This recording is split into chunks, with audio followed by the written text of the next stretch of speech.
Салам достор, барыңыздарга чоң салам. Biz азыр Огайо штатындабыз. Жүк алганы келгенбиз Колорадо штатына. Кечки саат 5. Келсе кызык нерсе болуп калды. Мен бул жака трейлерди чыташым керек экен. 31 лот дейт. Кадимки эле здание, бирок артында эч кандай эшик жок экен. Атайын трейлерлерди чыштай турган жер экен. Мына өзүңүздөр көргөндөй тарс этип бир тийдим жана. Ушул жака коюп коет экенбиз дагы, эртең менен саат 5те келет экенбиз. Эртең менен саат 5те келгенде жүк даяр болот экен. Барып таразага түшүп, булардын жакшы жери таразасы бар экен. Салмактын баарын билип, bill of loading деп коет. Жүк боюнча информацияны алып жолго чыгат экенбиз. Кээ бирде ушундай жүктөр болуп калат. Күтүш керек. Мен анда чыгып, аркы security аркылуу чыгып туруп, бир рестериябы бир жерде табышым керек экен дагы, эртең мененке чейин күтүшүм керек экен. Мына достор, кийин тракта иштеп калганда ушундай да моменттер болуп калат.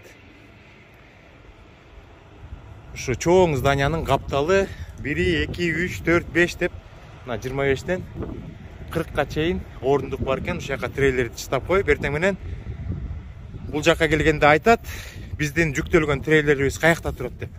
Ош яка барабыз дагы, трак менен трейлерди кошобуз дагы, кагаздарды алабыз дагы, 2 күндүк жолго чыгабыз, Кудай буйруса, Колорадога. 5-нчи дөңгөлөк деп коет, мыякта фистбул деп коет. Муну дагы майлап туруш керек. Ато кургак болгондо тияктан ар кандай үндөр чыгып, бул жак атайын сайлдол болот, ошондон шыбап коебуз дагы. Бул жакка келгенде мо кингпингти кармап калат дагы. Бул жагынын баары ошо сайлдол болуш керек. Карагылачы, кээ бир жери кургап кетиптир. Уже темир-темирге сүрүлүп атыптыр. Так.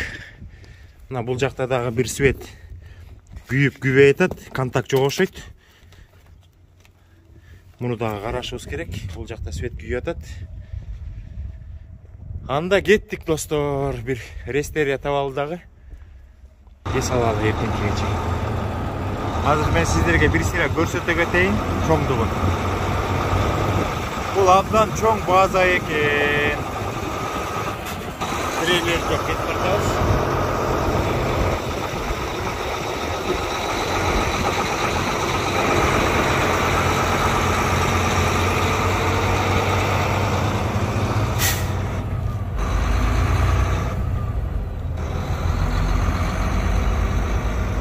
Мен бул жака мурда келип жүргөм, бирок биринчи жолу ошондой жүк болуп калды. Мой мурда келгенде эшик берчү сразу.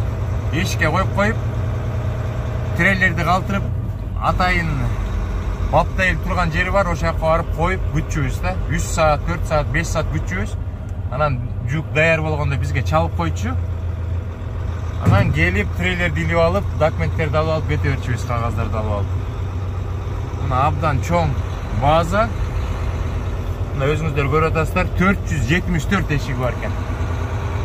474 эшиги бар, чоң база. Мына бул жака жүк алам деп келгендердин баары эшиктерге коюптур. Бул жакта келгендерден өзлөрүнүн дагы, бул компаниянын дагы трейлери абдан көп экен. Мына как раз могул жерде жүктү күтүп аткан трактор местасы бар экен.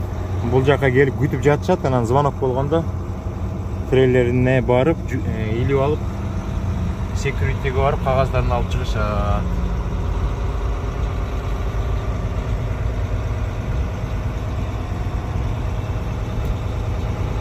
Дойл деп коет. Трейлерди койгондон кийин астына мондай дойлдарды коюш керек. Страховка да. Эгер лендингер кармабай калса, кишилерди басып калбасын деп атайын ушу страховочный Doyle деп коет, ушулар турат.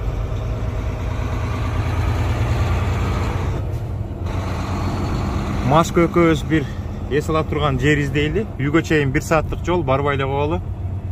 Анткени бул жака эртең менен саат 5те келиш керек экен. Мына бул жакта UPS-тин трагы да турат. Азыр могул жерде чыга турган жер бар, ошол жака барабыз дагы. Түшүндүрүү айтып коюп чыгып кетебиз.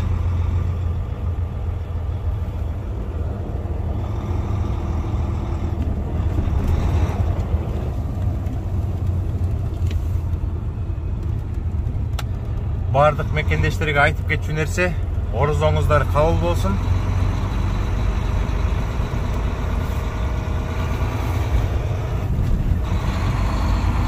Аманчылык болсун элибизде. Мына бул жерде тараза бар экен. Таразага түшүп, салмагыңды билип алып, анан секюритиге барып кагаздарды алып келет экен. Тараза болгон абдан жакшы. Анткени салмагыңды бул жактан билип аласың. Weight stationге киргенде коркпойсуң.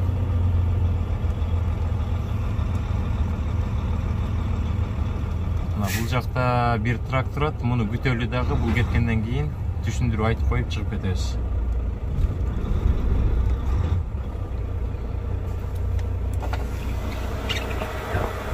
Драйвер чекаут деп турат. Драйвер чекаут деп жазылып турат. Трак драйверлер жүгүн алгандан кийин чыга турган жерде. Достор, Кудай жалгап, биз азыр жүк таштаган базадан 5 майл жерде Pilot деген тракстап бар экен. Азыр ошол тракстапка барабыз.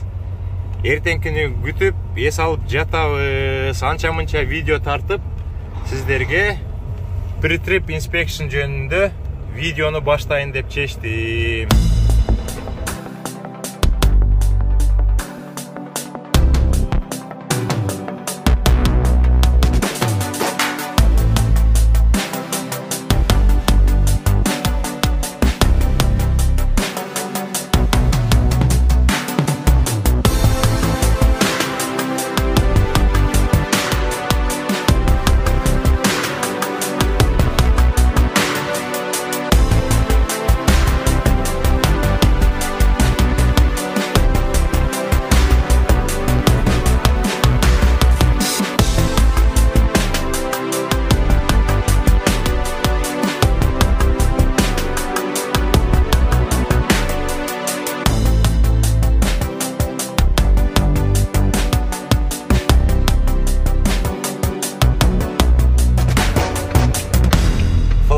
Деген тракстап кен тегил жерде жазылып турат. Дизелдин 1 галлону $5.25, бензиндин 1 галлону $3.83 деп. Мына как раз трактор кире турган жер экен.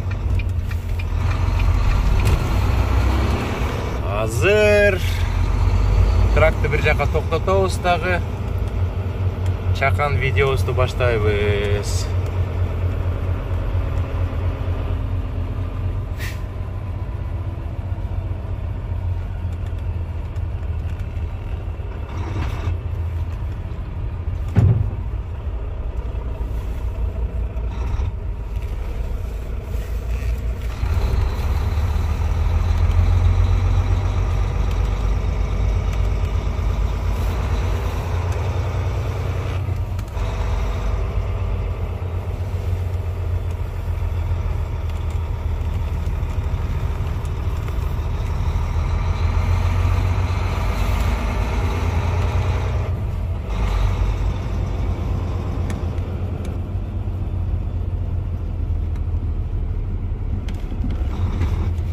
Ол жерде место бар окшойт. Гана ушул жерде место бар экен, ушул жерге тура аланды.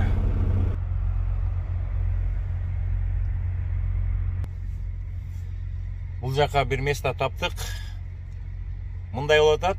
Мен көптөн бери мекендештерге Pre-trip inspection'ди тартып берем, кыргызча түшүндүрүп берем деп айтып, бирок видео тарта албай өзүм кыжалат болуп жүрөм. Бул Pre-trip inspection тракта иштөө үчүн тапшырыла турган экзамен. Бул абдан чоң процесс, эң оору болуп саналат. Анткени деген прямой контакт болот. Инструктор менен баягы экзамен ала турган американец менен прямой контакт болот. Ага тракты, трейлерди полностью айтып берип, ичин, тышын, тормозной системаларын, бардык нерселерди айтып бериш керек болот. Негизинен алганда тракта иштеш үчүн көптөн бери видеолорду айтып жүрбөймүнбү достор. Биринчиден ДМВга барып простой право алыш керек, B категориясында. Аны алып бүткөндөн кийин эч кандай убакыттын кереги жок, күтө турган. Сразу эле право колго тийгенден кийин ДМВга барып, мен СДЛге экзамен тапшырам деп барсаңыздар болот. СДЛге экзамен тапшырыш үчүн сиздерде обязательно жөнөкөй право болуш керек, B категориясында. Разрешение на работу болуш керек, же green card болуш керек. Анан social security card болуш керек. Ансыз экзамен тапшырганга уруксат жок. ДМВга барып, ошол документтердин баарын көрсөтүп, анан 3 экзамен тапшырабыз. Баарыбыз билебиз. General, Airbag, анан Combination деп. Бул 3 экзаменди тапшырганда компьютер менен гана тапшырылат.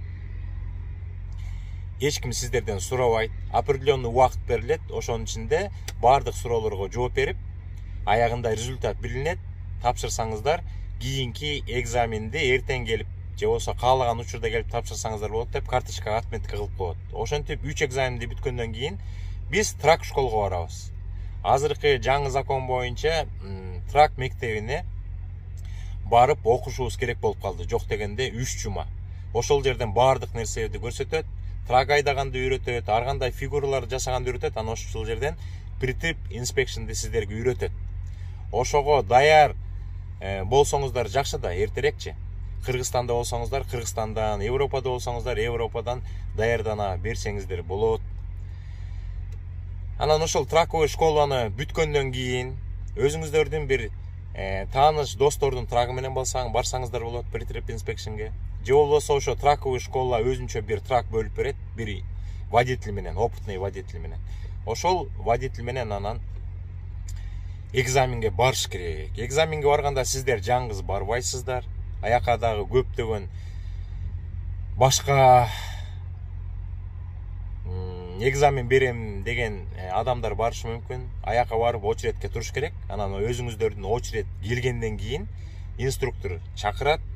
Ал жака акырын тракты айдап барыш керек. Биринчиден акырын токтотуп, азыр мен сиздерге көрсөтөм. Могул жерде тракты токтоткондон кийин паркинг брейк деп коет да, паркинг брейк. Бул болсо трактыкы, бул болсо трейлердики. Экөөнү тең тартып коюш керек. Бери көздөй тартып коюш керек. Трак менен трейлердин тормозу кармап калат. Андан кийин тракты өчүрүп, трактын ачкычын чөнтөгүңөргө салып, скоросту нейтралкага коюп, андан кийин инструктордун жанына барасыздар. Инструктор болсо трактын астында күтүп турат. Баргандан кийин эмне деп биринчи жолу айтыш керек. Менин трактын ачкычы чөнтөгүмдө, эч ким тракты оталдырып айдап кетпейт деп. Бул сөздү обязательно англис тилинде айтасыңар, анткени инструктордун баары орусча сүйлөбөйт, только англис тилинде экзамен тапшырыш керек. Key is in my pocket. Nobody can start my truck and drive деп айтыш керек да. Обязательно айтып, анан ачкычты көрсөтүп, чөнтөгүңөрдөн ачкычып туруп, анан кайра салып коесуңар. Бул обязательно айтыла турган нерсе. Анан бул pre-trip inspection бир 5-6 бөлүктөн турат. Эң биринчи трактын астына келип, трактын асты жагын айтасыңар. Экинчи бөлүк капотту ачып туруп, ичин айтасыңар. Үчүнчү бөлүк трактын капталына келип, капталын айтып бериш керек. Төртүнчү бөлүк трактын аркасын айтып бериш керек, жана fifth wheel, арткы дөңгөлөктөр жөнүндө. Анан 5-чи бөлүк трейлерге өтүш керек. Трейлердин капталын, дөңгөлөгүн баардыгын айтып бүткөндөн кийин эң акырына барып, анан ошол жерден бүтөт. Бүткөндөн кийин инструктор айтат, бар, кабинага отур. Анан күзгүдөн сиздер инструктор көрүп турасыздар. Анан инструктор сиздерге колу менен булгалап тормозду бар, тормозду бас, светти күйгүз, оң поворотникти күйгүз, сол поворотникти күйгүз деп трейлердин арт жагындагы светтердин баардыгын текшерет. Текшерип бүткөндөн кийин трактын астына келет. Трактын астына келип дагы сиздерге көрсөтүп турат. Светти күйгүз, дальнийди бер, ближнийди бер, оң поворотникти күйгүз, сол поворотникти күйгүз деп баардыгын текшерип, анан жанагы могу лобойго чача турган эме бар да, лобойду тазалагыч, ошону иштет, суусун чач деп. Баардык нерсени бүткөндөн кийин анан кабинага келип отурат. Анан кабинага отургандан кийин где-то бир 10 мүнөт могу тормозной системаны полностью айтып бериш керек. Бул жакта тормоздун могу паркинг брейк, сервис брейк, анан деген утечка жокпу, тормоздун баары жакшы кармап атабы деп айтып жатып, дагы анан могу seat belt деп коет. Ушул жөнүндө айтып бериш керек. Жанагы прибордогу ар кайсы датчиктер жөнүндө айтып бериш керек. Огнетушитель жөнүндө айтып бериш керек. Анан жана аварийный тренглес деп коет да. 3 мындай 3 бурчтук кечинде күйгөн айнек болот. Аварийный. Ошол жөнүндө ал бар деп айтып бериш керек. Андан ар кандай предохранительдер бар деп ошонун бүт баарын айтып бүткөндөн кийин экзаменден өтсөңүздөр, андан кийин айдата баштайт. Айдатканда дагы күзгүлөрдү карап, ременди тагынып, акырын скоросту сакташыңар керек. Ар кайсы жерлерде баягы спидингтин скоростун эмеси турат. 30 менен жүрүш керек, 40 менен жүрүш керек деп. Ошолордун бүт баарын сактап, анан чоң жолдорго алып чыгат, шаардын ичинен айдатат, оң жакка бурдурат, сол жакка бурдурат. Ошондо дагы линияларды убагында алмаштырып, анан поворотниктерди убагында күйгүзүп өчүрүп, ошентип анан бир определенный местага келгенде ар кандай фигураларды жасатат. Андан коркпоңуздар, бая траковый школда окуганда баардыгын сиздерге көрсөтүп берет. Жана параллель паркинг, жосо бир жерге өзүнүн местасы болсо астыга бир линия менен чыгарып, кайра экинчи линияга арты менен айдатып керет. Жосо жанагы 45-90 градус деген тракты сындырып докко койгонду мен жана видеонун астында тракты сындырып док койгонбудумбу? Ошолордун бүт баарын жаса деп айтат. Ошолордун баарын жасап бүткөндөн кийин анан кайра жанагы pre-trip inspection'ди баштаган жерге алып келет дагы, ошол жерден өзүнүн керектүү пермитин жазып берет. Анан ошол пермитти алып, ошол пермит жазып бергенден кийин силер трак айдасаңыздар болот, бирок жаныңарда бирөө отуруш керек. Эгер өзүңөрдүн досуңар болсо, таанышыңар болсо, тракта иштеген, ошолор менен Американы кыдырып чыгып кетсеңер болот. Анан жолдон өзүңүздөр айдасаңыздар болот, анткени опытный водительдер жаныңарда отурат. Полицейский токтотсо дагы ошо пермитти көрсөтсө болот. Мен үйрөнүп атам, мен тракта иштейин деп атам, мына пермитим бар деп. Анан ошол пермитти алып, анан DMV-ге барганда ал жактан анан сиздерден определенный акча алат, эми көп деле сумма эмес, сиздерди сүрөткө тартат дагы. Анан временный право берет. Временный праваны алып, бир определенный бир 3 айга берет болуш керек, бирок 3 айга жетпей эле сиздердин CDL драйвер лайсенсиңер, праваңар үйгө почта менен келип калат. Достор, анда мен сиздерге биринчи бөлүгүн азыр эшикке чыгып көрсөтүп айтып берейин. Анан ошону окуп жаттап туруңуздар. Анан мен 2 жума иштейм, убакыт болгондо анан экинчи бөлүк, анан үчүнчү бөлүк, анан төртүнчү бөлүк, бешинчи бөлүк деп баардык нерсенин баарын айтып берип, анан кабинага кирип, жана тормозной системаны кантип айтып берет, инструктор менен кандай сүйлөшүш керек. Эми анча-мынча болсо да биздин башыбыздан өтүп калганда ошолордун баарын айтып сиздерге жардам бергенге аракет кылам. Кийин Америкага келип тракта иштейм дегенде анча-мынча жардам болуп калат. Анан жакшы жери айтып кете турган нерсе, көп биздин мекендештер сурай берет да, Кыргызстандын башка өлкөнүн правасы менен Америкада иштесе болобу деп. Иштесе болбойт. Өткөндө да мен дос балам келбедиби? Кыргызстандын эле правасы менен прокатка жеңил машина алып, анан 20 күн бул жакта айдап жүрдү. Кыргызстандын правасы менен эле. Баардык штаттарды, көптөгөн бир 10 чакты штатты кыдырып айдап жүрдү. Бирок бир дагы полицейский токтоткон жок. Бирок токтотсо дагы силер туристический фирма виза менен келгенде ошол эле праваны көрсөтүп айдасаңыздар болот. Анан бирок кийин определенный бир 2-3 ай өткөндөн кийин жанагындай простой B деген категориядагы праваны алышыңар керек. Бул Америкада абдан керектүү документтердин бири болот. Ал права менен самолетко билет алышсаңыздар болот. Көптөгөн жерлерге барганда ошо драйвер лайсенс деп сурайт. Ана ошону көрсөтүп коесуздар. Ана ошол жөнөкөй права менен дагы бул жакта бизди мекендештер бокс трак айдап жүргөн мекендештер абдан көп экен. Көбү менен сүйлөшүп калам, алар айтат, простой эле права алганбыз, ошо бокс трак менен айдаса болот деп. Мен дагы көп видеолордо айткам, трак деген сынат да, трейлер менен трак сынат ортосу. Бокс трактар сынбайт.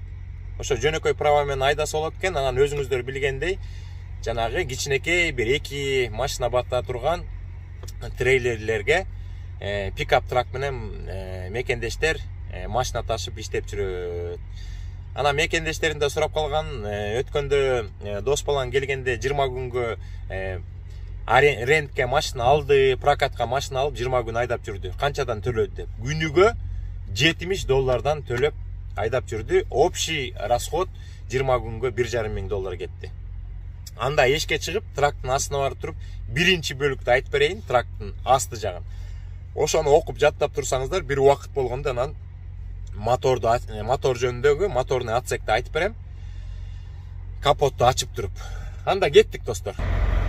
Так, pre-trip inspection башталардын астында мына тракты жанагындай өчүрүп, ачкычты чөнтөккө салып алып, паркинг брейктердин баарын тартып коюп, анан астыга келиш керек. Анан жаныңарда американец инспектор болот. Алар силерди кунт коюп угуп турат. Ошол учурда силерден сураныш достор, өзүңүздөрдү жоготпогула. Анткени өзүңөрдү жоготуп, баягы толкундануу болгондо жаттаган нерсеңерди унутуп коесуздар. Бул жакта да өзүнүн правиласы бар, кандай айтыш керек. Башынан баштап тракты ылдый айтыш керек дагы, сол жактан оң жакты көздөй айтыш керек. Анан pre-trip inspectionге келгенде бул деген күнүмдүк боло турган нерсени айтып берип жатасыздар да. Сиздер ар дайым жумушка чыгаарда тракты текшеришиңер керек. Ошон үчүн pre-trip inspection деген PTI деген атайын 15 минуталык убакыт берилет. Баягы лоутбукту иштетердин астында PTI-га 15 минутка коесуңар да 15 минутта тракты башынан аяғына чейин бир сире карап чыгыш керек. Анан баягы pre-trip inspectionге барганда силер тракты эч качан жамандабашыңар керек. Тракты макташыңар керек. Мен жүк алып жумушка чыкканы жатам. Менин трагым бардыгы жакшы. Эч жерде май акпай эле, свет лампочкалардын баары иштейт. Таза, бардыгы ордунда турат. Ходовой частьтин баары жакшы. Мен жумушка даярмын. Мотордун ичинде эч кандай шлангдардын айрылып кеткен жерлери жок, май акпай эле, бардыгы зыңылдап, сонун иштеп атат деп айтышыңар керек.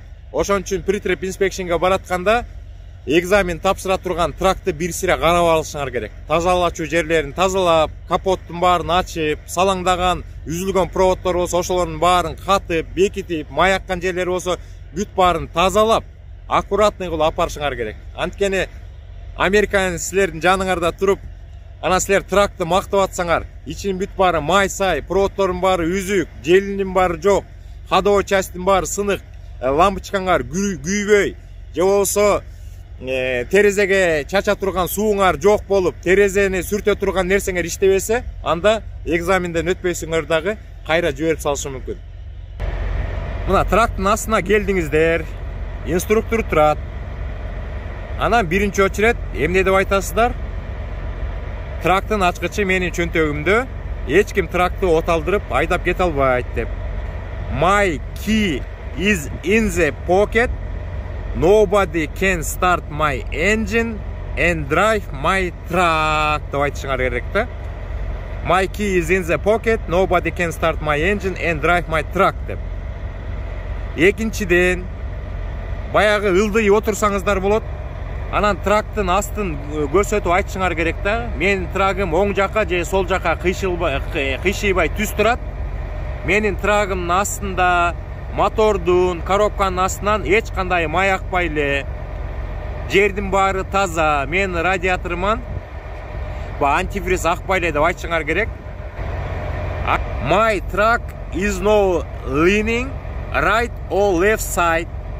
I don't have any problem with my suspension. I don't have flat tires деп айтыш керек. I don't have any kind of leak from my engine and transmission. Everything is dry. No oil spots on the floor. Же болбосо on the road деп айтыш керек. Достор, негизинен алганда pre-trip inspection өйдөдө турган 5 лампочкадан башталат. Буларды clearance light деп коет.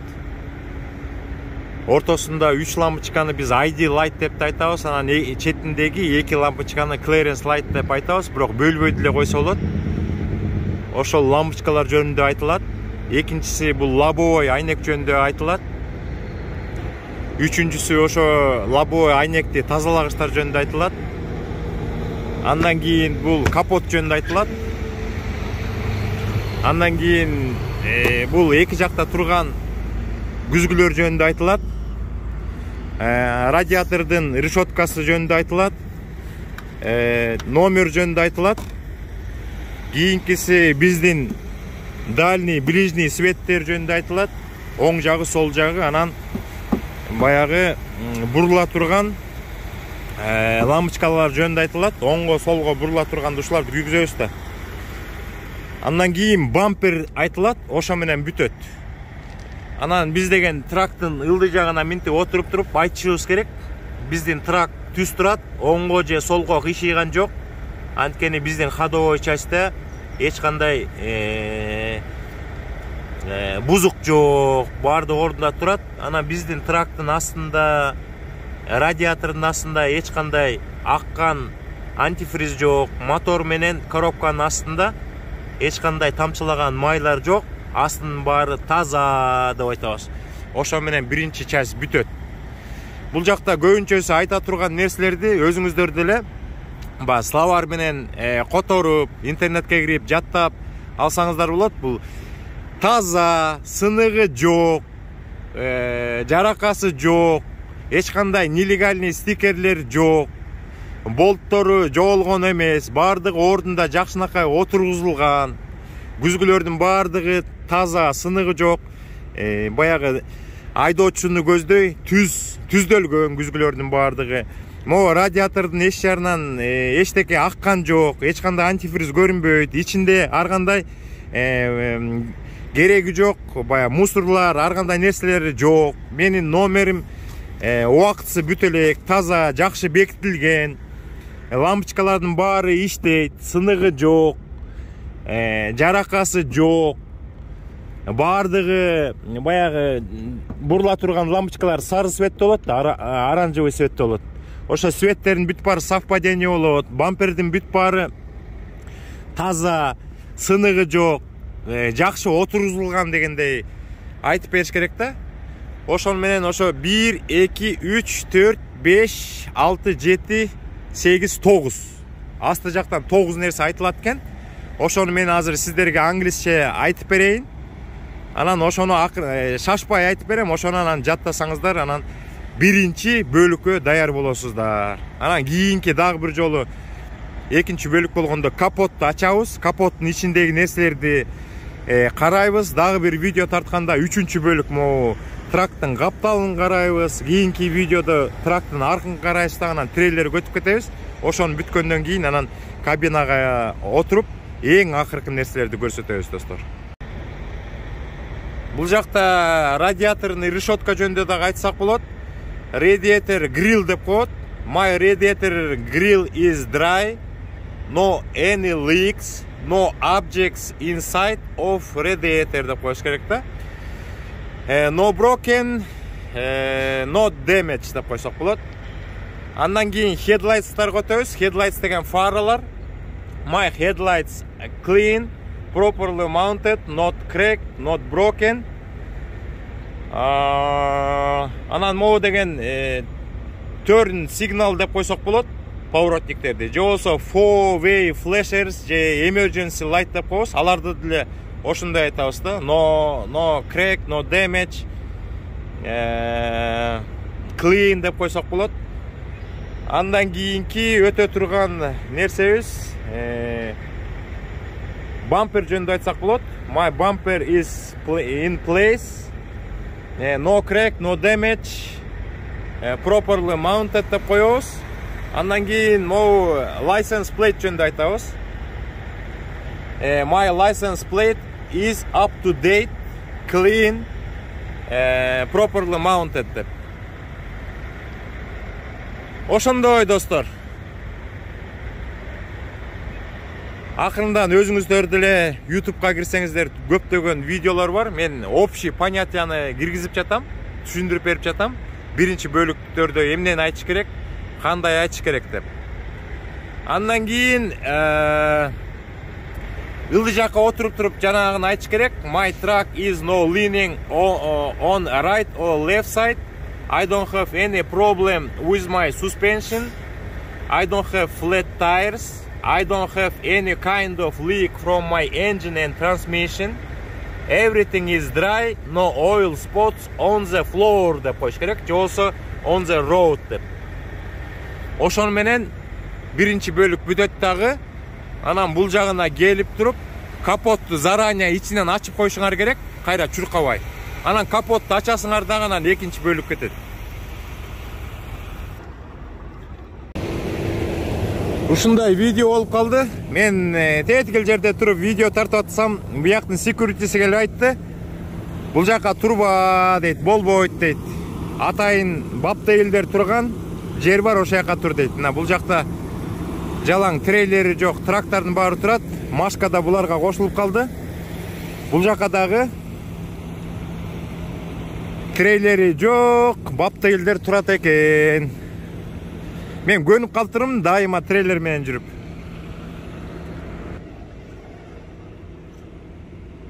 Трейлер менен жүргөндө трейлердин жанына барып алып турмун.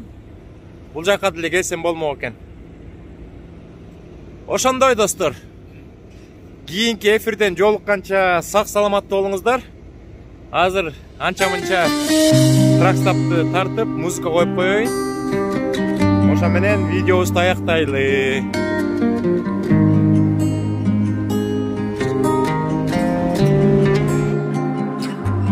Пересекая океаны, города и страны, о тебе одну молчу. Не без тебя такие странные, к тебе одному лечу. И сотни незнакомых глаз, слов и целых фраз не заполнят пустоту. Я вечно думаю только о нас, к тебе одному хочу. Душу мою согрей, время ускорь, прошу, пусть пролетит быстрей, я уже еле дышу. Мне не нужны эти дни прекрасные, если в них нет тебя, если в них я скучаю, мои глаза погаснут, а руки пусть потеряют.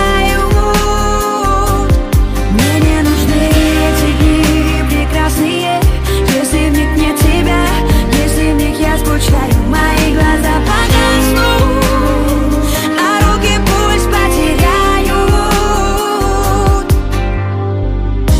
Мы пытаемся скрыться, сменим часовой пояс, небо несет аэробус, прощай мегаполис. От этих туманов скорее убежим, для всех мы оффлайн, беззвучный режим. Пятницу сменит суббота, а мы где-то между. Держу тебя за руку крепко, вдоль набережной Будапешта, под красными крышами Праги, с каждой минутой все ближе. И мы на мосту Мари, под звездным небом Парижа. Душу мою согрей,